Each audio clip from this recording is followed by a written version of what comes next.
Hey, this is Gerard. This is Shaun. And this is Becky. And we do a comic book called The True Lives of the Fabulous Killjoys for Dark Horse Comics. You're watching Artisan News.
Right. Explain briefly what the story is about. Oh,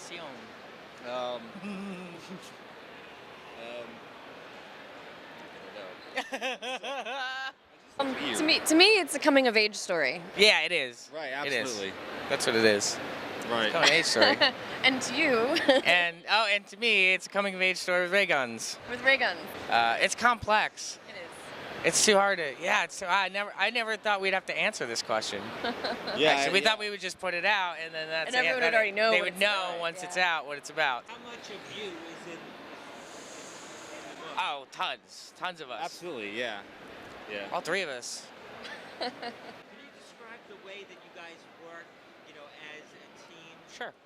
as opposed to like working in a band situation? Right. Well, I mean, me and Shaun spent a lot of time talking about the story. Right. A lot of time talking about it, and like going through it and changing it and developing and sketching and dreaming and all that stuff. And then we asked Becky to make it come to life, and Shaun will go to like script form, and then I'll do like a pass. And, Right. Yeah. And when I get the script, I go in and do some thumbnails, and then they get to look at those and, oh yeah, we like this, we don't like that, and change things, and then pencil it, and then ink it, and then it goes off to Dave Stewart, who's doing the colors. That's right. Amazing, Dave And then Stewart. Nate's doing the lettering, and then you get it in your hands. Yep. Well, it gets printed. It gets and then- printed. Right. And after a series of distribution and probably warehouses stuff, that's when people will read it. So that's the whole process. So in a band, none of that happens in a band. Do you kind of know the direction where you want to go, or is it something that writes itself as you go on? It's a challenging book to write. You kind of know where you're going, but you don't want to really know where you're going till you get to the end, Yeah, you like to leave a little stuff kind of open, for a little freedom, because then it gets kind of boring, honestly, You guys come to Comic-Con, what's the best part of, because obviously, they were big fans. Right. I mean, this is my first Comic-Con since I was a little kid, so I mean, New York Comic-Con. So I haven't been here in a long time. It's a lot bigger than I remember. Totally. It's great, though. It's fun.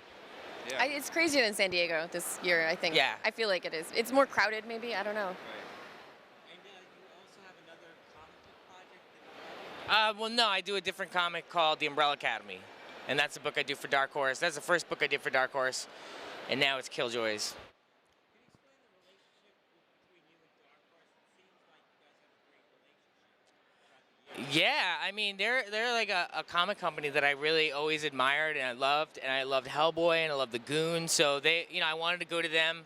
I had this idea for the Umbrella Academy, and they're the first people I went to.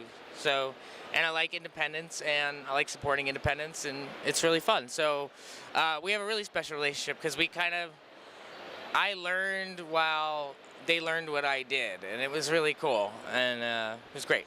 How close to the album and the illustrated novel? Well, now it's changed so much that it really is the completion of the whole project, the comic. The comics changed a lot since its inception. So that what we were planning on doing originally has completely changed, and it's not really about the video. It kind of finishes what the video started. Right, But, like in a really in-depth, like, you know, there's even more world building and there's even more like, you know, character stuff, and so it should be a lot of fun. Gerard, is there a different way of calibrating success in the comic world as opposed to the music world that you could get success? I think it just depends on what you value, you know. So if you value, like, for example, like just creating something successfully, and if it's a creative success to you, then they're very similar, you know. But if you think a Grammy is more important than an Eisner, then maybe it's different, you know. But I loved getting not a Grammy, an Eisner. I never got a Grammy.